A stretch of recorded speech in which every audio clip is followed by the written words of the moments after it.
Hello students, आज हम 8th class की वर्कशीट नंबर 6 करेंगे और आज की वर्कशीट में हम परिमेय संख्याओं की गुणा इसके बारे में पढ़ेंगे।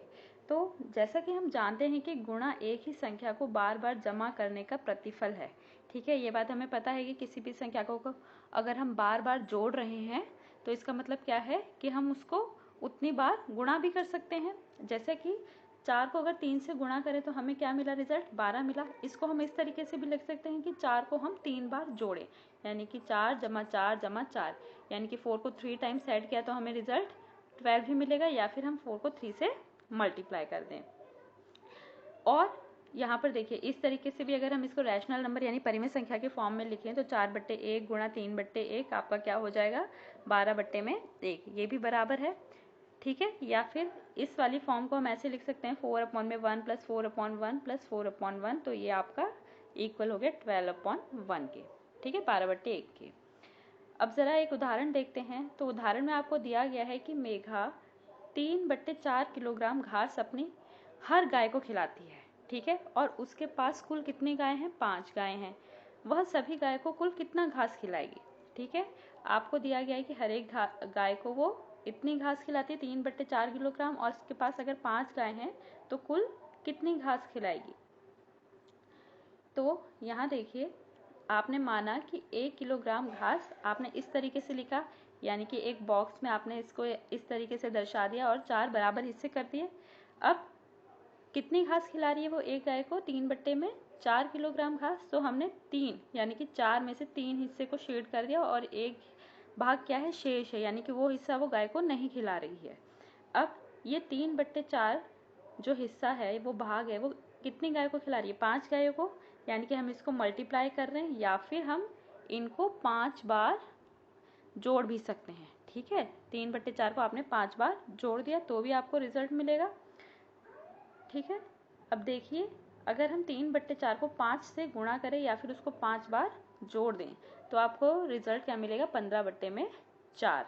या आप इसको इस तरीके से लिख सकते हैं, 3/4 की गुणा आपने 5 से की तो 5/4 किलोग्राम। ठीक है, यहाँ आप देखिए कि परिमेय संख्याओं की गुणा बहुत आसान है। बस 2 या 2 से अधिक परिमेय संख्याओं के अंश को अंश के साथ तथा हर को हर के साथ गुणा करने पर हमें प्रतिफल प्राप्त हो जाता है।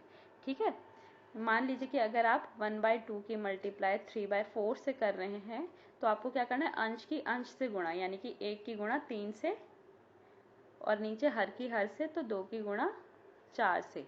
तो ये हो गया आपका ऊपर 3 और 4 की 2 से गुणा की तो 8। तो इसका रिजल्ट आपको क्या मिलेगा, 3/8। अब आप उदाहरण 2 देखिए। उसमें कहा गया है कि सीमा हर रोज एक किताब को पढ़ने के लिए आधा घंटा लगाती है। ठीक है, वह किताब को 1/3 दिनों में पूरा पढ़ लेती है। उसने उस किताब को पढ़ने के लिए कुल कितना समय लिया। एक दिन में वो कितना घंटा पढ़ रही है, आधा घंटा, और कितने दिन लिए उसने, 1/3 दिन में उसको पूरा किया।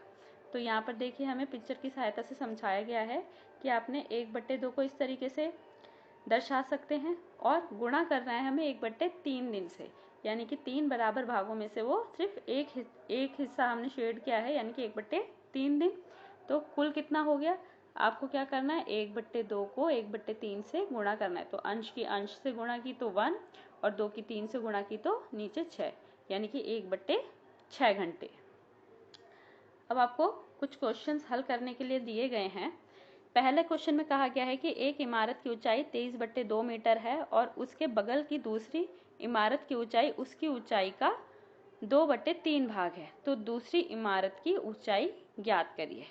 ठीक है, एक इमारत मान लीजिए आपको दी गई है जिसकी ऊंचाई कितनी है, 23/2 मीटर, और उसके साइड में ही दूसरी इमारत है जिसकी ऊंचाई उसकी ऊंचाई का 2/3 भाग है, यानी जितनी उसकी ऊंचाई होगी उसका 2/3 हिस्सा होगी वो।